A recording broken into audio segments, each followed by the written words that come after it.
Thank you for reminding me of that, Stephen, and thank you for starting us out with prayer.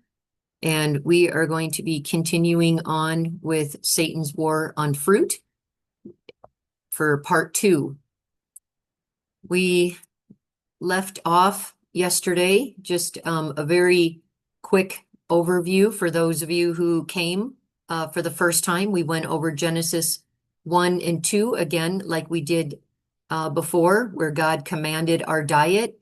And then it takes us into Revelation with the diet. I talked about the wonderful components of fruit that are unlike any other food group on the planet, even vegetables. Vegetables do not have the components of fruit.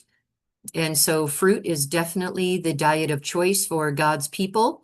And it is the most richest in every component that we can think of. There are a few minerals that we will be low in if you have only a fruit diet, and greens, leafy greens, actually fills that void. And so we learned that we can live healthfully.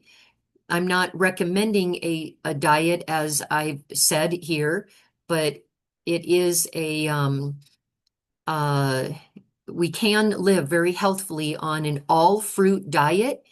Add some greens and a few nuts and seeds, and that's actually all that we need to sustain life healthfully, and we will not be missing any nutrients at all. And but we do see that beans and grains are also part of our diet. But when we look at the diet of Garden of Eden and the new heaven and earth, the research does support that we can live like that very healthfully if that's all we eat. We found the healing properties that are necessary for healing, but not found in animal products. We looked at the disease components that are in animal products, the proteins, the hemi-iron, the cholesterol, the high calories, the saturated fat, trans fats, the blood and fat in an animal, the naturally present hormones, the added hormones, and then the reproductive hormones that are in dairy products. We talked about the fad diets that come and go. We talked about the misconceptions of fruit, and then we talked about how a high fruit diet reduces the risk of all of these diseases. And we went over how the metabolism of glucose and how all of the insulin receptor sites get clogged through animal products and excess weight that creates excess insulin that continues on with a side effect of more weight. It's an ongoing issue. Then we went on our last slide yesterday. We finished up with that we can eat fruit freely and run no risk of incurring the diseases that are incurred by using the flesh of diseased animals. And that was that list that I just showed you that is reversed and greatly improved through a high fruit diet. And then God says that there's a wife who's on her deathbed, and God tells her to get on a generous strengthening diet. And how does God define that? And that is through a good supply of fruit. She is diseased and she's almost dead, and fruit is the remedy. And then for someone with a dyspeptic stomach, which is indigestion, the counsel again is more fruit. Now, this is where we're going to pick up today. And so I've been teaching you how to read in the book Counsels on Diet and Foods, and how to read this book with intent and the intent to change and to really understand this book. And so when we see that, now, first of all, I want you to read the book cover to cover, like a novel. I don't want you to doing word searches yet until you have had the opportunity to read through it like a novel cover to cover. Do not um, skip through it and look through the table of contents and say, oh, this topic looks interesting, that topic looks interesting. And then, and that's what most of our people do, is they read the second half of the book and then never get to the first half of the book. Yet it's the first half of the book that is the most important foundation of why this book was even put together. And it shows the foundation and the importance of diet and lifestyle. So this is the first four chapters of the are the utmost importance. But as I'm going to be showing tonight in the council's class in person, we're going to do a word search on a few different words. And right now, what I did was a word search on fruit. And I did a word search on vegetables and one on grains and beans and nuts and seeds. And so that's where this comes from. It's very revealing what we read here. And so when we do that word search about everything that she has to say about fruit in this book, and I've also searched in other places too, but it's pretty much just the a repetition. So we're told in the words of inspiration, and these are the same words, the same Holy Spirit that helped to inspire the Bible. It's the same inspiration that helped to write these books by Ellen White. It's the same spirit of prophecy. And so if the Bible is the word of God through the Holy Spirit writing upon the hearts of these men who have written this book as a compilation, we see it's the same thing for this compilation for the spirit of prophecy. So it's still God speaking, even though it may be Ellen White writing it, or Paul writing it, or Peter, or John. It doesn't matter who writes it. It's the same inspiration, and it's all from God. So God says, the more that we depend upon the fresh fruit, just as it is plucked from the tree, the greater will be the blessing. Notice that it says more. I am uh, underlining and bolding these words intentionally because as we see these word searches, how she defines fruit, because we're going to show what the food guide pyramid looks like according to the Bible and the spirit of prophecy. And so we don't see the more we depend upon the fresh vegetables. Now, I am not down on vegetables at all. I eat them every day, but I'm trying to make a point for fruit here in this presentation. And I'm just focusing on fruit right now because most of us understand the importance of vegetables. Most of us do not understand the importance of fruit. So that's why I'm using vegetables as a comparison, because we do understand about the importance of vegetables, and most people do eat vegetables to some degree.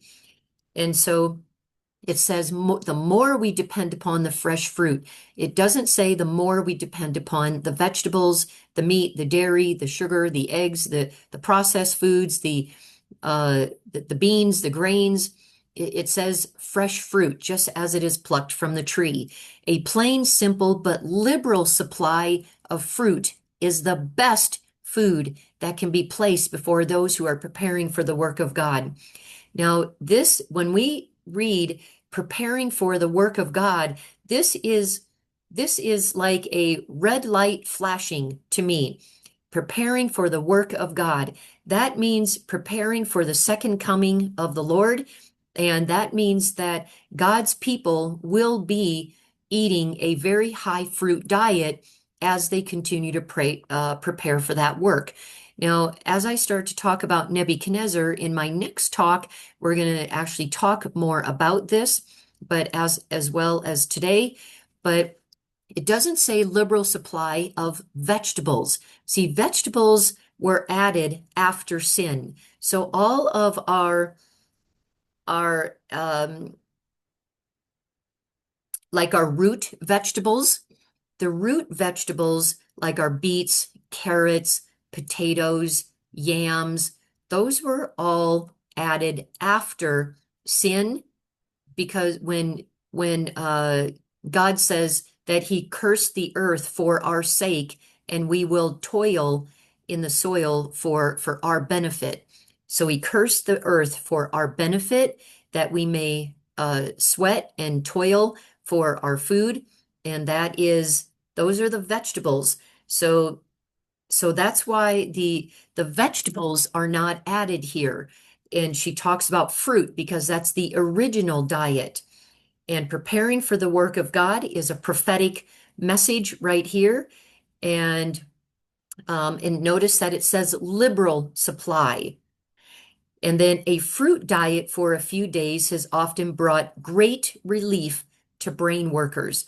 And yet, so many times when we are tired, the last thing that we think of, whether we're physically tired, emotionally tired, we have been working with our brain all day. Oftentimes, the last thing that we think about is fruit. Yet that is God's plan for us, and it is His antidote for us for being tired, is a high fruit diet. Now, keep in mind that when I was talking about um, the physiology of of these cells, the insulin receptor sites, keep in mind that our blood sugars do go up when we eat fruit, when we are eating a high fat diet. And an animal-based diet is high fat. So the animal flesh, the the meat, the dairy, the cheese, the eggs, those are all high fat with high cholesterol. And in combination of those things, my blood sugars do go up.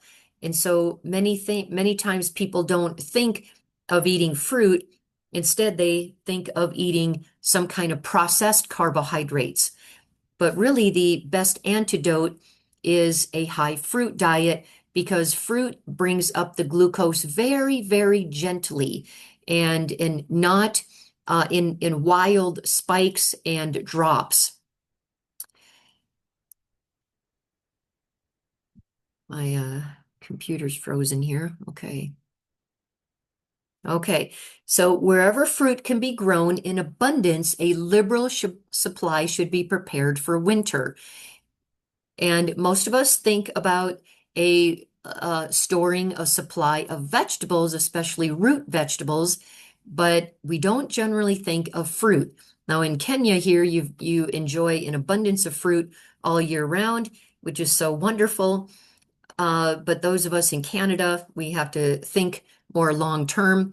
And for those of us who live in colder climates, we're told that a liberal supply of fruit should be grown in abundance to be prepared for winter. Apples are superior to any fruit for a standby that grows. So here we are told the humble apple, and all should be acquainted with the special value of fruits and vegetables fresh from the orchard and garden. Now, notice that special value is linked with vegetables, but only when fruit is also added. She never talks about the special value of vegetables only. She uses that term with vegetables in combination with fruits. And she does do that in a few places, but only when it includes the word fruit. Do not eat largely of salt. Avoid the use of pickles and spiced food. Eat an abundance of fruit, and the irritation that calls for so much drink at mealtime will largely disappear. So how much salt is generally needed? Our body actually doesn't even need salt. What our body needs is the sodium.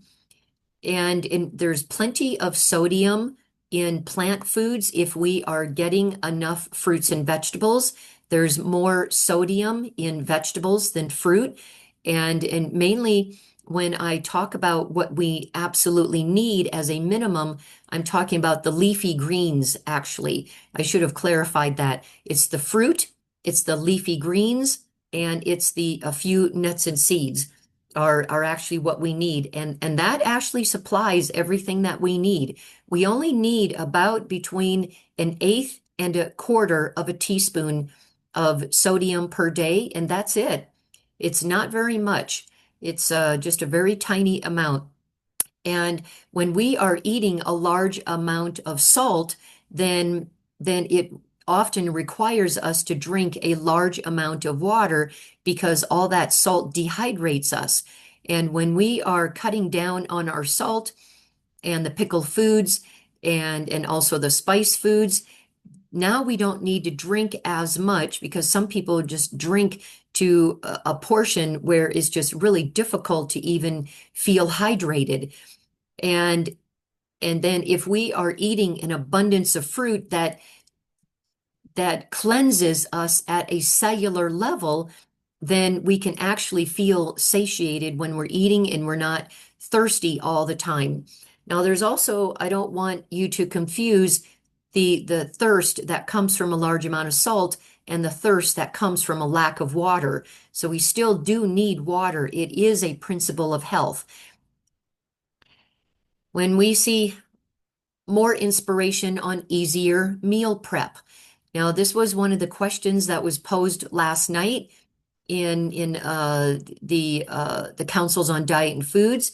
It says the question was, well, what do we do if a we don't have control over our meals, like our parents cook for us, because your parents may be cooking for you.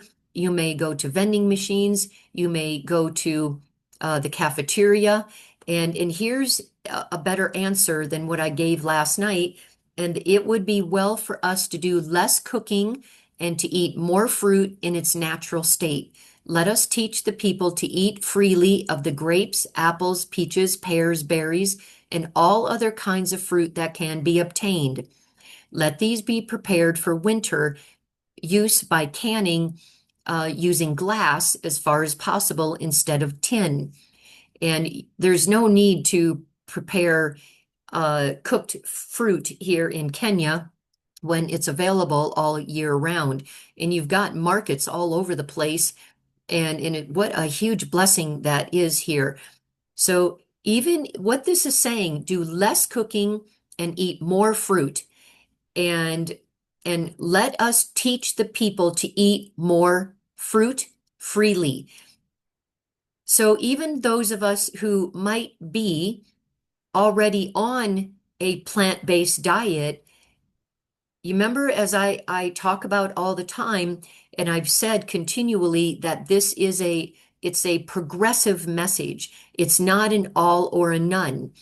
And so those who are on a plant-based diet already, what I've noticed is that it's a very high starch-based diet. But that's actually not God's command for us. His command for us is a high fruit diet. And now there's nothing wrong with the starches. It's wonderful, and I would not want to take them away, but to put them in a more proper balance with fruit. It doesn't say eat more starch or more potatoes. It says eat more fruit. And we see that it's prophetic, that those who are waiting for the coming of the Lord will be eating more fruit. And because we're preparing our taste buds to get to heaven, and we're not going to be eating starches again in heaven. So more fruit in its natural state, uncooked.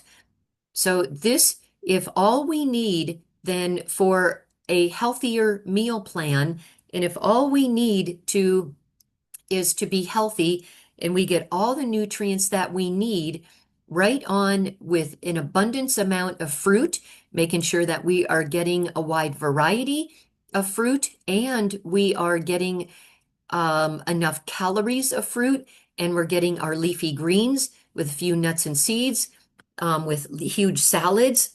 and then add vegetables into the salad, but getting 4 to 6 cups of greens per day, then we are getting everything that we need, and it makes it quite easy now to prepare your own meals. And you don't have to cook anything. So so it would be well for us to do less cooking and eat more fruit in its natural state. Let them impart this knowledge as they would Bible instruction. Let them teach the people to preserve the health and increase the strength by avoiding the large amount of cooking that has filled the world with chronic invalids.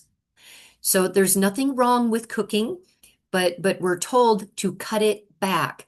So those of you who are on a plant-based diet, now your next instruction in the process of moving forward is do less cooking, eat more fruit, more greens, more raw nuts and seeds, and you get literally everything that you need. And so and that's what I do as well too. I teach people to cut down on the cooking. There's nothing wrong with beans and grains, but many times we're eating the processed stuff. And so make sure that it's whole food, not just plant-based, but it's whole food, plant-based, unrefined. So instead of white rice, it would be brown rice. White rice now doesn't come from the hand of the Lord. Brown rice comes from the hand of the Lord, but not white rice. Let those who advocate health reform strive earnestly. Now, this is a word of active. So we are to strive to make it all that they claim it is. Let them discard everything detrimental to health. It says everything detrimental to health. We've been talking about in Councils on Diet and Foods to circle words, the all, the nothing, the everything, the always, the nevers, impossible.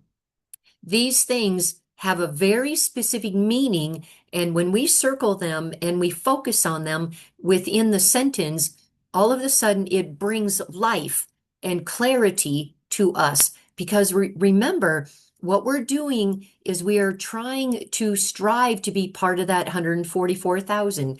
We recognize that we are at the end of time. Fruit is excellent and saves much cooking.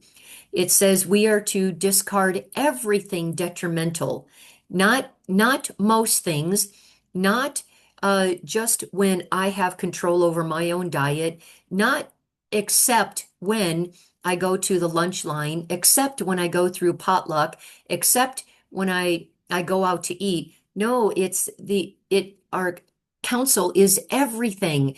God says, don't eat of that tree even one time, not one bite, don't even touch it. And and and that's what he means for us today. It means everything. Let us discard everything that is detrimental to health, meaning never take it, not even once, and be like Daniel, where he purposed in his heart that he would not defile himself with the king's dainties. So fruit is excellent and saves much cooking. So as we see here, that all fruits are a superfood. Just get more fruit in. We talked about that it doesn't matter if it's sprayed. It doesn't matter if it is genetically modified. Yes, I understand the health disadvantages of them, but when we see the research and we look at the documentaries of on health where they follow sick people, including their doctors, and they look at their labs, and then before and after, it shows that they are not on organic foods, meaning that they are probably eating some GMOs. They're eating everything that has been sprayed, and they are still healing. That is the amazing superpower of produce and of fruit specifically. Our fruit diet is what is commanded of us in Genesis 2:16 and 17. We see all throughout the entire Bible, it never changes. Meat was added for a very short time after the flood, but during the Exodus, God tried to take his people off of animal products again.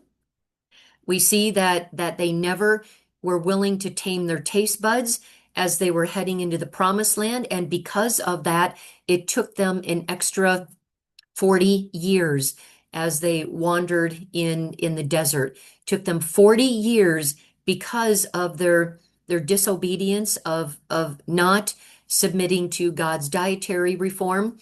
And here we are still today, still not conforming to God's dietary laws of the manna and specifically of a whole food, plant-based, unrefined diet.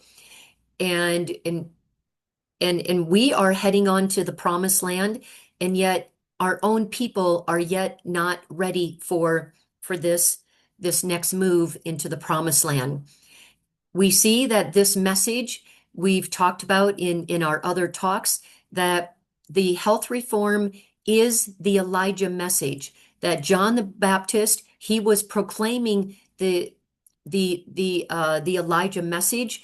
And we see that we are to proclaim the same thing that John the Baptist did. That's our duty for today. And he had his diet test. He had his diet reform. He was that health reformation living on the earth at the same time Jesus did. He was that representative of health reform. Jesus did not come in order to reform our diet. We see that he obeyed the diet of the time, and he also had a diet test of 40 days of fasting. So we see that our fruit diet command has actually never changed, because we read it again in Revelation 22:2. It is still a high fruit diet. It has never, ever changed. What has changed is the marketing scheme. And we also read that Satan also is constantly trying to he is constantly trying to move us away from the understanding of the importance of fruit. And I'm going to read you something here that is quite amazing. I just let me see if I can find it real quick.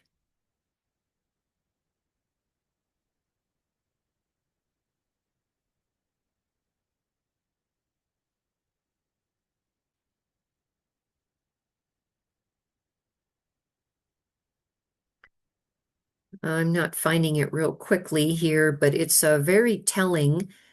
Um, okay, here it is. Uh, It says, Satan gathered the fallen angels together to devise some way of doing the most impossible evil to the human family. One proposition after another was made, till finally Satan himself thought of a plan. He would take the fruit of the vine, also wheat, and other things given by God as food, and would convert them into poisons which would ruin man's physical, mental, and moral powers, and so overcome the senses that Satan should have full control.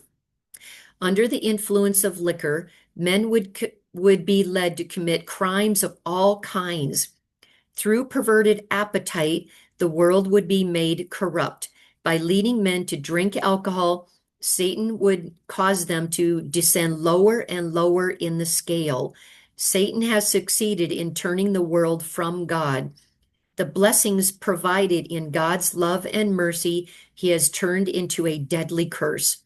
He has filled men with a craving for liquor and tobacco. This appetite, which has no foundation in nature, has destroyed its millions. This comes from Review and Herald, April 16, 1901. And also Temperance, page 12.3. Now, notice that this is not just about alcohol and tobacco. This is also about food. So the fruit and the wheat that has been converted into poisons, and he's turning food into poison as well as alcohol. We see that happening today. because the power of fruit to reverse disease and to prevent it is so powerful and it cleanses us at a cellular level, Satan doesn't want us to understand the power of a high fruit diet. And we're warned again in Genesis 3:1 that Satan was the most subtle of all beasts of the field.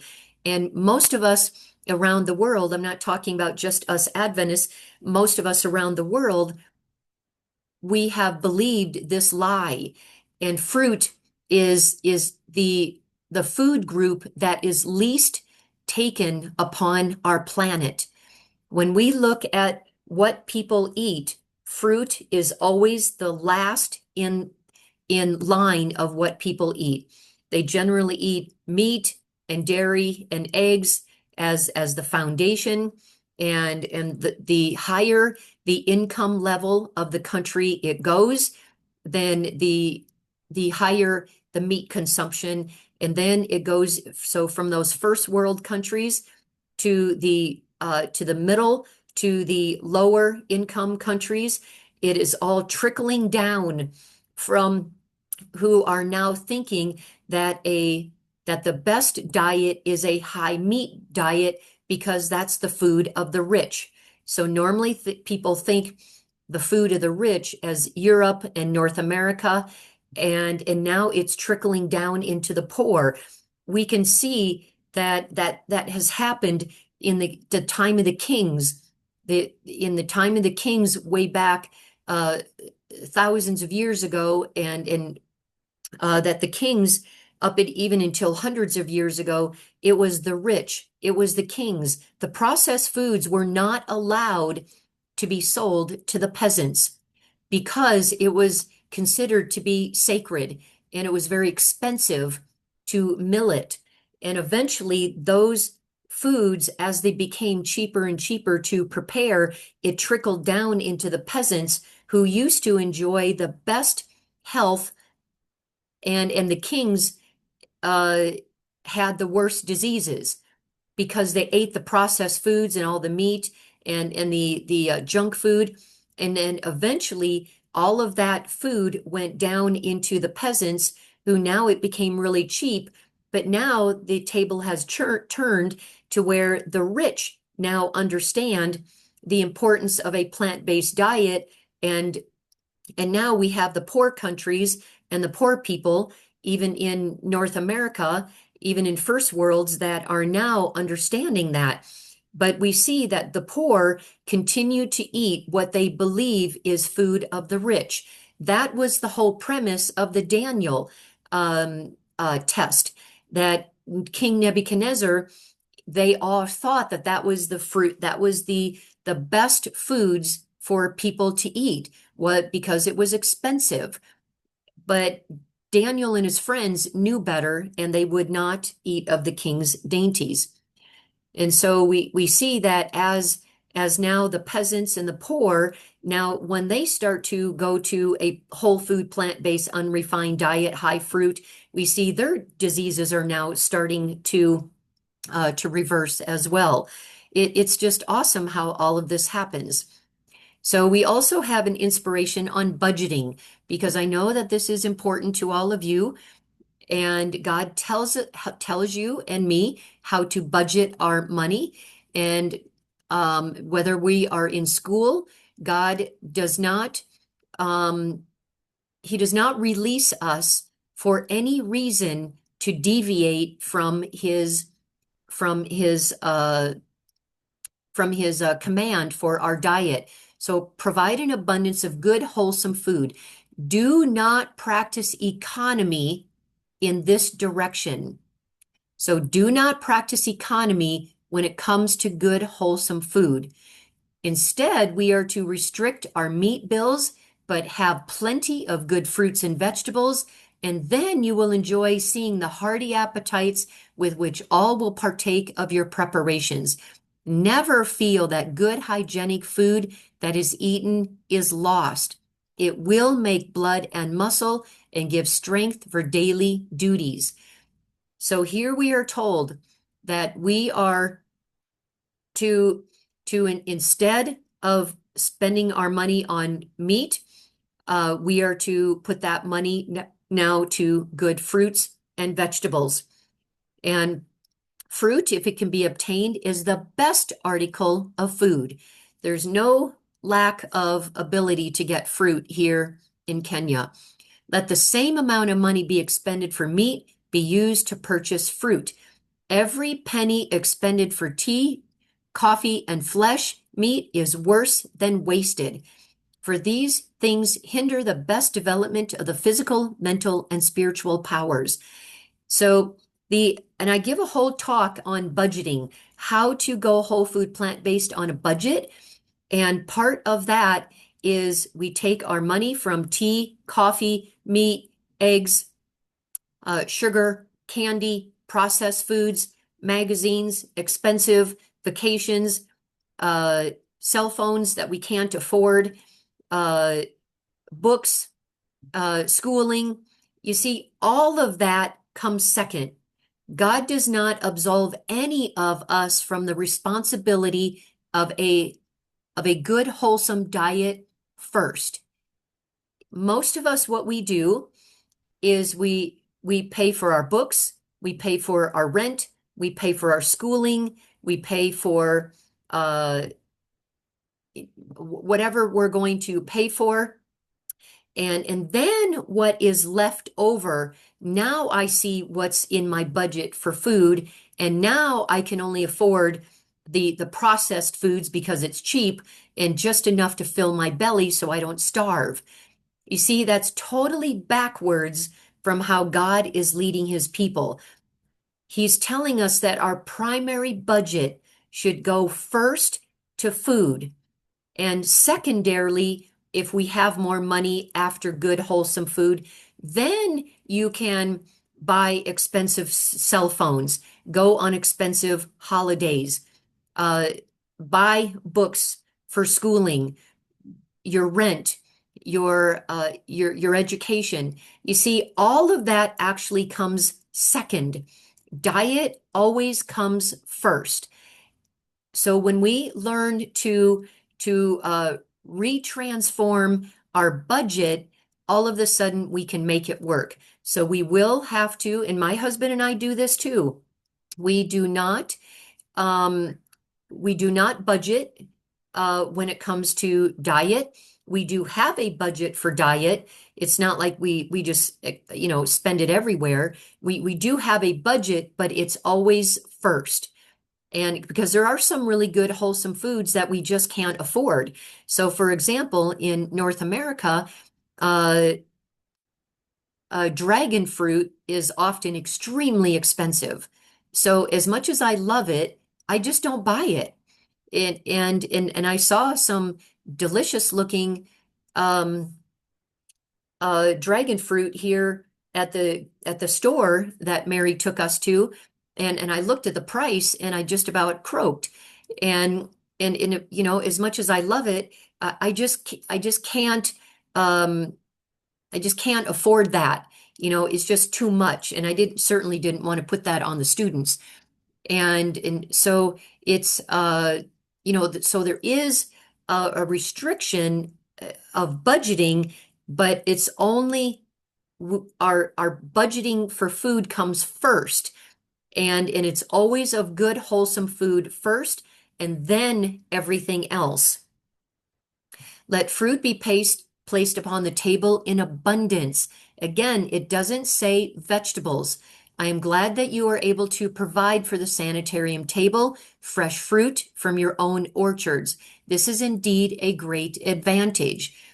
Now, let fruit be placed on the table in abundance. Somebody asked, well, should it be just a few fruits or one fruit or multiple fruit? It really doesn't matter. Now, you can do when I talk about fasting, we can do a mono fruit fasting, and we can also do a fruit fast. That's part of our council right there in Councils on Diet and Foods. Excuse me. But this is also tells us how to now treat because what she's saying here is this is a sanitarium table. So this is for people who are being healed, but this is our own table at home as well. So whether you do a fruit fast, whether it's one fruit, a mono meal, our bodies can do very well on a mono meal of like only nectarines, only peaches, only plums, only bananas. Our body does really, really well in extracting the nutrients when there is only one fruit. But we want to have a variety of fruits throughout a week, throughout a month, throughout the season. We don't want the same fruits all the time on our plate. And this is important because different fruits have different amino acids. All fruit has all amino acids, but some are high and some are low in some. And then other fruits that are high, where this one was low, and might be low, where another one might be high. So you want a nice variety, but we don't have to have it all in one meal, or even all in one day, or even all in several days. We can quite well do a watermelon fast. We could do a grape fast. We can do a banana fast for a week and only see great benefits from this. So make fruit the article of diet to be placed upon your table, which shall constitute the bill of fare. The juices of fruit mingled with bread. So we're talking about the fruit, the whole fruit. So the juice that is actually in the fruit mingled with bread will be highly enjoyed. Good, ripe, undecayed fruit is a thing we should thank the Lord for because it is beneficial to health. Now, this bread also needs to be healthy. Most of the bread that is sold in stores anymore, there's a quote that says that there is good religion in a good loaf of bread, but I say there's not really a lot of good religion left in the world overall, and therefore there's not really a lot of good bread left in the world. As I travel the world, I always look for good bread, and I'm yet to find one. And so I make my own bread very easily. And if anyone's interested, I'm glad to share some of those recipes. The table of your helpers should be furnished not with meat, but with an abundant supply of good fruit, grains, and vegetables prepared in a nice, wholesome way. So what this tells us is that we are responsible for what we put on the table before other people. And it says it in clearer in other places as well, that women, as wives, we are responsible for what we put on the table before our husbands.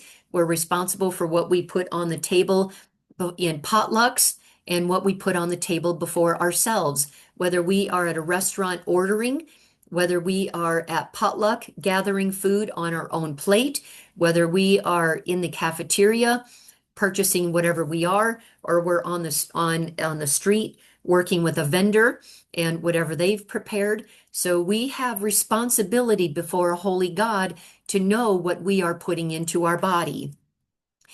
Fruit is a big part of the diet for the people of God, and the Lord intends to bring his people back to live upon simple fruits, vegetables, and grains. God provided fruit in its natural state for our first parents. So he's bringing us back to live upon the simple fruits and vegetables that he has provided our first parents. What did he provide our first parents? It was a whole food, plant-based, unrefined, raw diet. It was high fruit, lots of greens, and back then there was, until after sin, there was nothing cooked. So there were no starches. There was nothing that grew in the ground. So like there was no peanuts, there was no yams or potatoes. None of those starches were provided because you have to pull up the entire plant and the plant gets killed. So pumpkin would have been part of the original diet. You don't have to kill the entire plant. It's a non-sweet fruit. Pumpkin and squashes those are above ground. Um, the winter squashes were probably not part of the original because most of them you do have to cook. Um, and uh, but tomatoes and cucumbers, zucchinis, those all would have been part of the original diet. And any of the fruits, or sorry, the grains and the beans, they would have been raw in their uncooked state. So, like peas, instead of having dried peas, they had fresh peas. And in order to know what are the best foods, we must study God's original plan for man's diet. He who created man, who understands his needs, appointed Adam his food. Behold, he said, I have given you every herb yielding seed, and every tree in which is the fruit of a tree yielding seed. To you it shall be for food.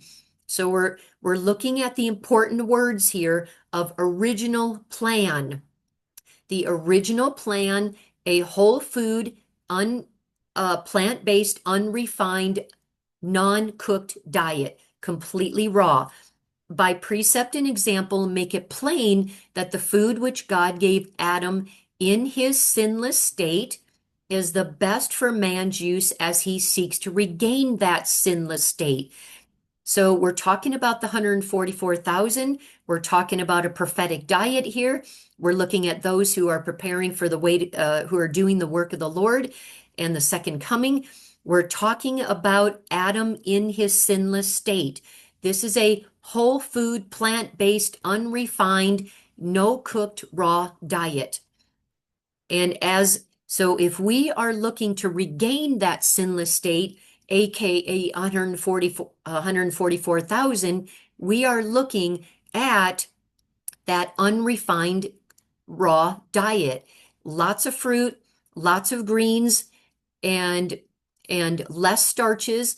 Like I said, there's nothing wrong with the starches. There's nothing wrong with cooking beans or grains, but start moving towards more fruit, more salads, which I think are, from what I have seen of everybody so far, with few exceptions, and there have been some exceptions, most people, even if they are health reform, it's a very high starch, lots of cooked foods.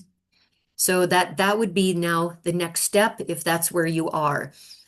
In grains, fruits, vegetables, and nuts are to be found all the food elements that we need. If we will come to the Lord in simplicity of mind, He will teach us how to prepare wholesome food, free from the taint of flesh meat. In fruit season, this is Ellen White talking, we would get blueberries and raspberries fresh from the bush and strawberries fresh from the vines. We made the table fair an object lesson which showed that those present that our diet, even though it was in accordance with the principles of health reform, was far from being a meager one. Let no one think, let no one put your name in there, because one of the principles that we've read about diet councils on diet and foods is put your name when it talks about he, she, they, everybody, God's people, everyone, all. So when it start talking about somebody else, put your name in there. So let Dr. Janie think that she can do as she pleases in the matter of diet. Let no one think that he can do as he pleases in the matter of diet. Put your name in there. You cannot do as you please in the matter of diet. But before all who sit at the table with you, let it appear that you, I, we follow principles in the matter of eating as in all other matters, that the glory of God may be revealed. You, I, cannot afford to do otherwise, for we have a character to form for the future immortal life. Great responsibilities. Great is one of those words I'd be circling as I've talked about the principles in councils on diet and foods. Great responsibilities rest upon every human soul. Let us comprehend these responsibilities and bear them nobly in the name of the Lord. While sitting at the table, we may do medical missionary work by eating and drinking to the glory of God. We do the greatest medical missionary work sitting at the table. That means we're not looking at anybody else's plate and we are paying attention to only what's on our plate and let other people look at our plate. But we don't look at other people's plate because we don't want people to think that we're judging or that we're criticizing, finger pointing. It's not our duty. Instead, we want to love people into the health reform message, not condemn them. And we do the greatest medical missionary work when we pay attention to our own plate and let the plate speak for itself. There's a there's that saying that a picture speaks 1,000 words. Let your plate speak for itself. That you are a health reformer not by your words, but by what's on your plate. And and then we have pleasant conversation. We don't talk about people's food and we don't talk about what we should or shouldn't be eating. We don't talk about health reform. We don't talk about what's on my plate. We just have pleasant conversation that's not around food because it's not our job to be pinpointing and making people feel bad for what they have on their plate now because that doesn't aid in very good digestion. As we near the close of time, we must rise higher and still higher upon the question of health reform and Christian temperance, presenting it in a more positive and decided manner. So we are to present it in a positive manner, not finger pointing, not gossiping, not saying, oh, those meat eaters are going to be they're going to be lost, not the meat eaters looking at the health reformers and saying, oh, they think that they're better than everyone else and they think that they're going to be saved by how they eat. No, we can never be saved by how we eat, but we can be lost by how we eat.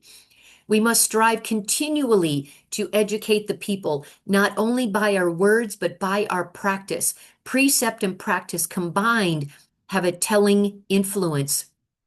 So notice that this is higher and higher. You see, there's never an end.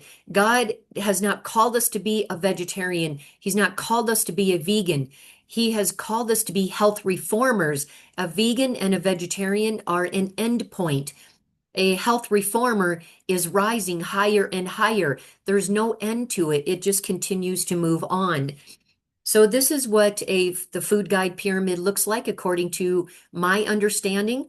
If you do a word search in Counsels on Diet and Foods as well as her other writings. Now, I did a word search on fruit, vegetables, grains, beans, and nuts and seeds. And so when we look at in all the words that you see in black, those are quotes. None of those are my words. Those are quotes directly from Counsels on Diet and Foods and other places. So fruit is described as eating it abundantly, freely, liberally, best, superior. It's a blessing. We need to eat more of it. And we should be having a fruit fast for a couple of days, depend upon largely. And then when she talks about vegetables, it's largely with fruit. We're to encourage it with fruit, properly prepared, well prepared. Some cannot use them. If some cannot use vegetables, then that tells me right there that it is not mandatory for us to have in our diet, that anything that is in that vegetable group, which is that starch group, that comes out of the ground, it's not necessary in order to have our health. And we see in the research that actually is true. And with the exception of greens, green leafy vegetables, I believe that those were in the Garden of Eden because they are part of the herbs of the field. So that is why you see the greens in the middle of that second row there. And then you see the starches off to the right. And that's only a half of a half of a portion. And then you see the other water-based vegetables on the left. So we see that the bulk of our diet, according to the spirit of prophecy, should be, and the Bible should be fruit and greens, and we don't need the starch-based vegetables. We don't have to have the water-based vegetables. And then when she talks about grains and beans, she talks about it with fruits and vegetables. She doesn't ever talking about a mono meal of beans or grains. She never says that we need to eat liberally of beans or grains. She says grains and beans should be with fruits and vegetables and is the diet for us chosen by our Creator. She also says some cannot use them. That again tells me that grains and beans are not absolutely necessary for good health. There's nothing wrong with eating them, but God is trying to move his people to the diet of Adam in his sinless state. And we can have these as a transition while we're moving to that sinless diet of Adam's in that sinless state. And then she talks about nuts, that she never uses nuts to use them abundantly, freely, liberally, never. She actually talks about it opposite, that we are not to use too much, that they are used unwisely, that some are less wholesome than others. We should not use them freely, that they are too rich, and that we should only use 1/10 to 1/6 that is even called for in an average recipe. So we see that if we have a diet of all fruits only, and the only vegetables are our leafy greens, that actually makes up for the few minerals that are missing out of fruits or low in, not missing, low in, lower in, and then a few nuts and seeds to cover our omega-3s and our fats. We actually have everything that we need. She says some cannot use vegetables and some cannot use beans and grains. But what is mandatory are these others. These are the principles that I actually use when I bring people into my home sanitarium. And it's amazing. So this is a lady who came to one of my programs last year, and she came to me with gout so bad that me and two other men had to carry her into the house. And in and on she and her husband gave her the ultimatum because they're an older couple, and he gave her the ultimatum that you either have to go to a nursing home, which is where older people go when they don't have any family to take care of them, or they become too difficult to take care of. And that ultimatum then was also to come to me. And she crossed her arms and she was very upset. And she says, I'm not going to either one.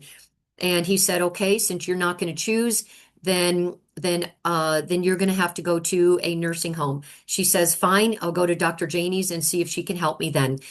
And so they came to my place. She was not a willing participant at first, and she was completely bed rest, completely on in her wheelchair for the first 7 days. On day 7, I did an interview with her and I asked her, I said, how's your gout doing? And she could not remember that she even had it anymore. She not because of her memory, but she had just totally forgot it because she didn't have any pain anymore. And I said, so you don't have any pain anymore? And she said, no. And I said, why are you still sitting in your wheelchair? Get up and walk then. And and and so we got her up out of her wheelchair, and now her husband was doing all the transferring. I wasn't. So I wasn't recognizing her strength as it was growing day to day. But on day 7, now I'm helping her up out of her wheelchair. And with my help, she's actually able, for the first time in 2 years, she was actually able to walk. So here she is, she's walking with assistance. She was not able to walk on her own because she was still too weak, but she had no pain, none. And that's what was preventing her from walking. She had so much pain. She was so riddled with pain, and she was just so scrunched up in her bed that she just couldn't even walk. And so she was completely bedridden. This is day 7 of her being on the program. I'm going to show you an amazing thing. So here she is again. She is now home and she is kept on the diet. This is 6 weeks later, and this is the first time that she is walking now without assistance. This is the miracle of a high fruit diet. This is the miracle of health reform that God is bringing before us. This is the miracle that how God wants us to treat our patients now and for ourselves. This is a woman who also came to my program last year. Look at the picture on the left. You see how pasty her face is. She just kind of looks like death warmed over. Look at uh, the lines in her forehead. Even look at her eyebrows. Look at her eyes and how gaunt they are. Look at her smile and her lips and how kind of swollen around her chin, her neck, and her face is. Even look at her nose. Look at how swollen even her nose is. Now look at the picture on the right. Look at her hair. Look at her eyebrows. Look at her eyes that show that she have life back again. Look at the lines in her forehead that are gone now. Look at that smile in her lips now. The You can see that the inflammation in her nose is even gone down. The inflammation around her neck and around her cheeks and face has gone down. I mean, she just looks like a whole different person. She looks like 10 years younger. And this is only 10 days later. This is another woman who came during the same time.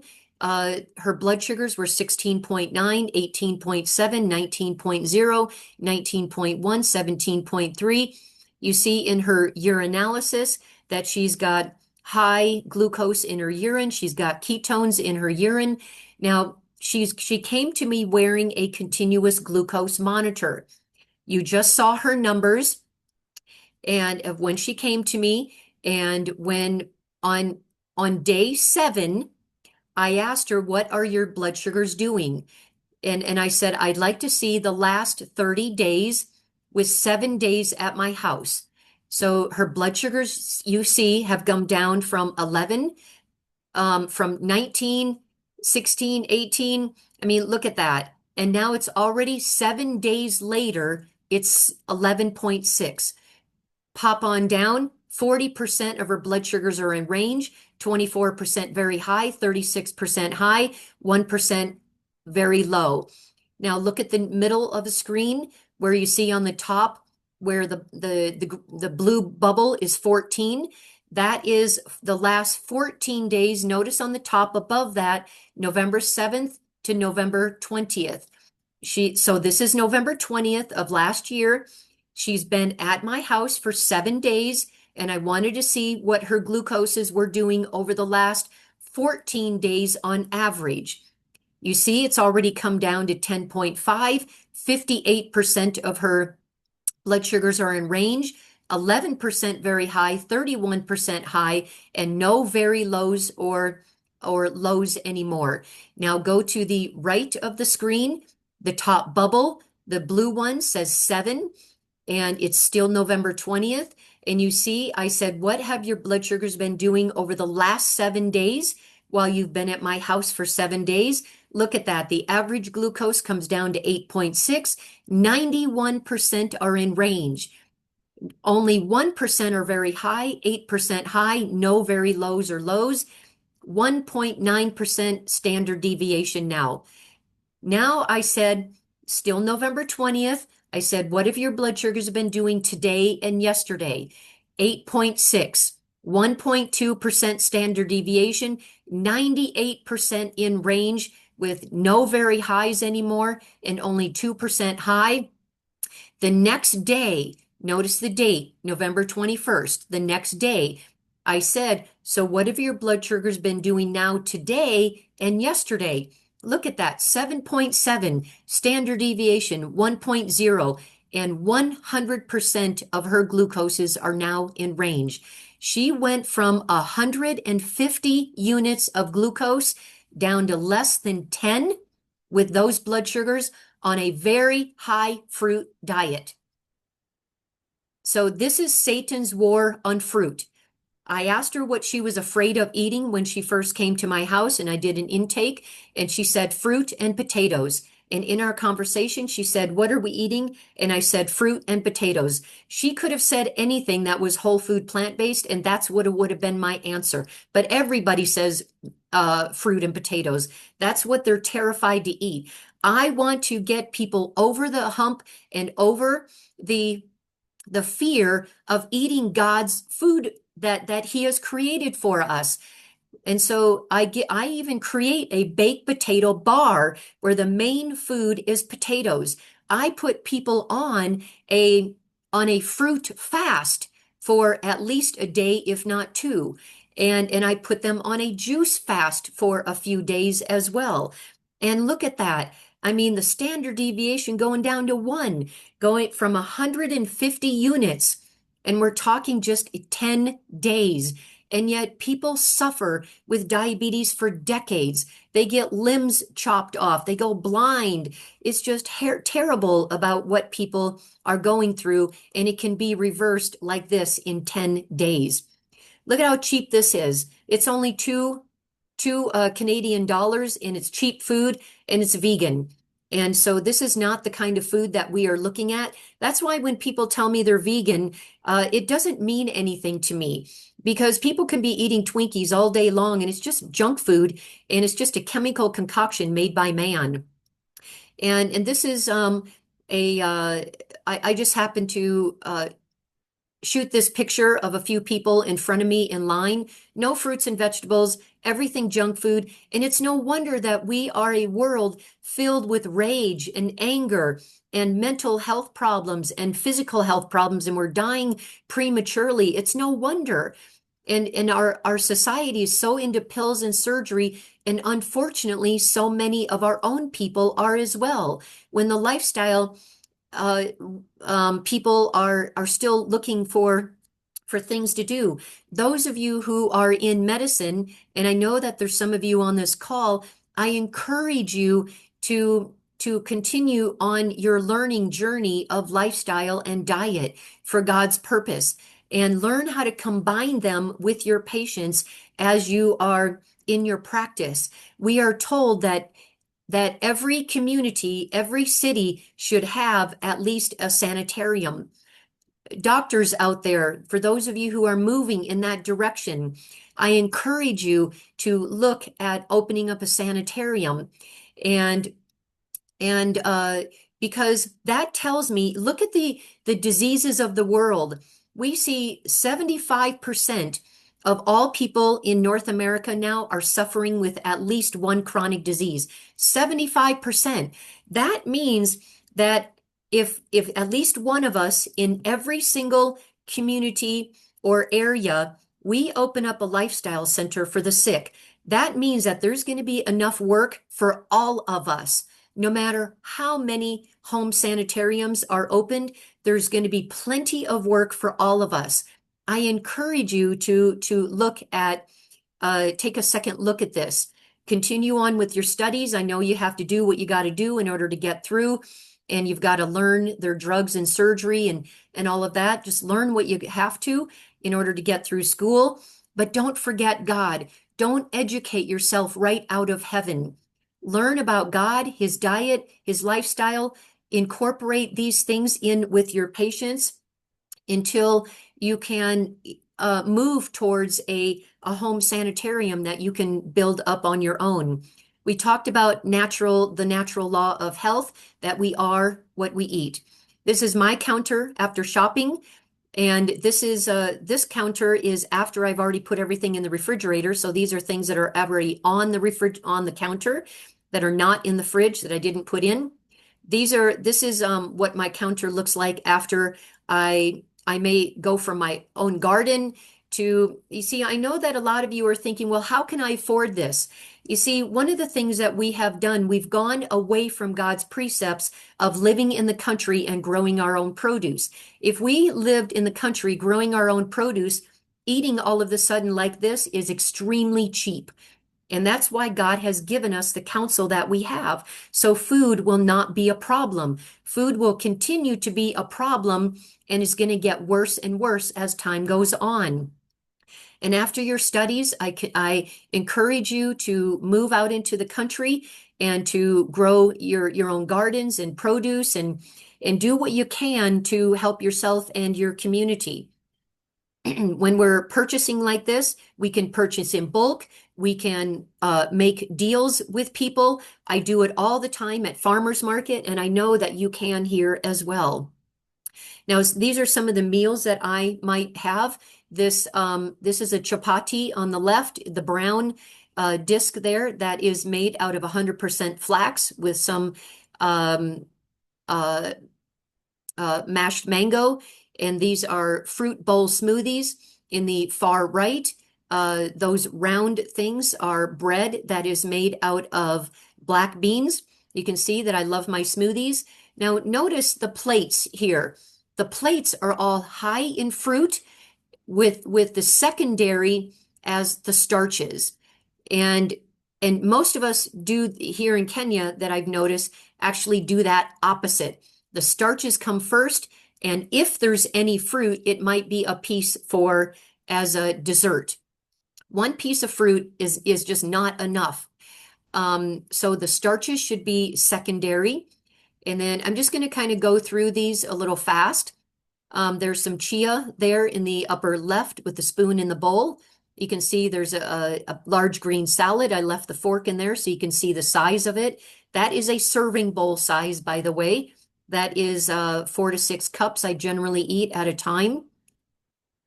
This is a banana split. It's made out of 100% fruit.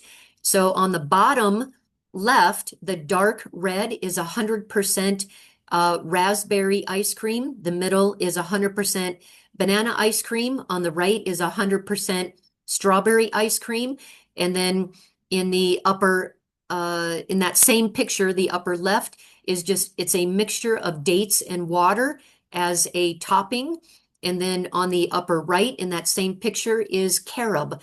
That is John the Baptist fruit. And this on the upper left picture, the yellow, that is 100% mango. And then this bread here on the far left is this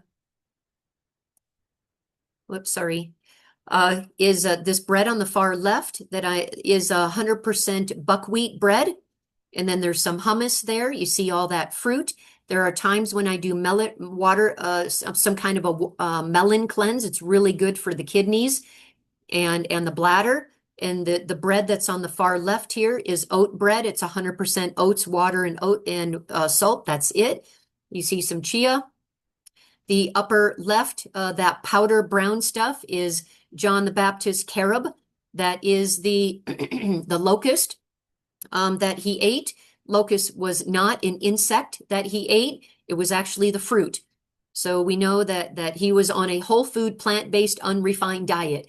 So he ate a lot of fruit. And then you see our counsel is to have a fruit fruit fast for a couple of days. So that's what a fruit fast would look like on the right. And then these are you can see those salads, how giant they are, good amount. And I'm just going to go through these. That bread there is made out of red lentils, red split lentils. There's some oatmeal. You can see I love my salads. I eat a lot of salads and lots of fruit. This on the right is made out of your banana plantains. It's a plantain breakfast cake. Just to show you that I do eat other things other than just fruit. On the right, you see those patties there. They're made out of oats and garbanzos. And then I've got some olives. On the left, now I don't eat bread, but my husband does. So that's his plate right there. And you can see how big that salad is again. My dog also eats like we do. And this is my happy place to shop. All the markets. This is my favorite place. That's why I love Kenya so much. I just love going to these markets. It's my my happy day when I can go to a market like that. And these are some happy people sitting at my table. And this is the one on the left is a baked potato bar, and the one on the right is actually uh, a holiday meal. So I wanted to give you all of those examples, and I'm going to stop sharing now. So let's see. All right. I see somebody put in here. Yes, what I had shared. Yes, thank you for posting that. Budget first for fruits, Whole Foods food, then all these things should be budgeted for. Yes. My thoughts exactly. God moves in mysterious way. Yes. Let us remember that there is practical religion in a good loaf of bread. Yes, and there's not a lot of good practical religion left anymore. That's why I say there's not really a good loaf of bread left anymore, at least in the grocery stores. We can make uh our own bread. Beautiful transformation too. Yes, amazing. Wow, what a transformation. Wow. She's now looking so radiant. I know, just amazing. Beautiful. The ice creams look tasty. Yes, they are. So it wasn't locust. The locust, yes, it was a fruit. The dog is a health reformer. Yes. Yes, even the dog is not spared. No escape route. Uh, she will command her household after her. Yes. Talk about brown rice and white rice again. So I want to honor your time. So if anybody needs to leave right now, I will allow you to leave and I won't be offended. But I'm just going to take 20 seconds to talk about brown rice and then we're going to pray. And so brown rice is unprocessed. White rice has the whole taken or the bran taken off. There are three parts to a whole grain, and that is the very center, and that's the germ. And then the middle part is the endosperm, and that's where all of the starchy part is. And then the outside is where all of the fiber is. It's called the bran. And we have to have all three. When we buy flour, whether it's rice flour or wheat flour, generally, not always, but in general terms, they removed the germ, which has all the fatty part of it, the omega-3, and the bran is removed, and all that's left is the starchy endosperm, and that is what creates so much disease. That's why flour products are now, it's actually against our health reform message to eat these kinds of flours that have been processed because they create so much damage in our body. So health reform is whole grain, the entire grain. And as soon as you take off any part of it, it's no longer food that comes from the hand of the Lord. So I want to honor your time and get back again. So thank you for all your comments and your, they've just made my day. Your little laughy emojis. Thank you so much. And let's end with a word of prayer. Stephen, would you like to end us with prayer, please? Sure, let's believe and pray. Our Father, who art in heaven, hallowed be your name. We thank you for the precious messages which are being shared with us. Indeed, they highlight the health reform message in clear and distinct rays. The light is shining upon us, illuminating our once dark paths. The message has come to our hearts, and of our own selves, surely, Lord, we cannot bring about a transformation in our own lives. But as we yield ourselves to you, we shall realize that indeed you are more than ready and willing to impart us with strength to transform our lives entirely. And so this morning, it's my prayer that these messages may not be lost on to us or upon us, but rather we may not only live up to these truths, but also be able to teach others as well. We pray for your blessing upon us and for grace even as we go about the day's activities, till you shall reunite us again in the evening. For it's our sincerest prayer in Jesus' name. Amen. Amen. All right, God bless you all. I will see you tomorrow morning and maybe and hopefully tonight if you can show up. And I wish you the best and pray for the best for each one of you. God bless. Bye bye.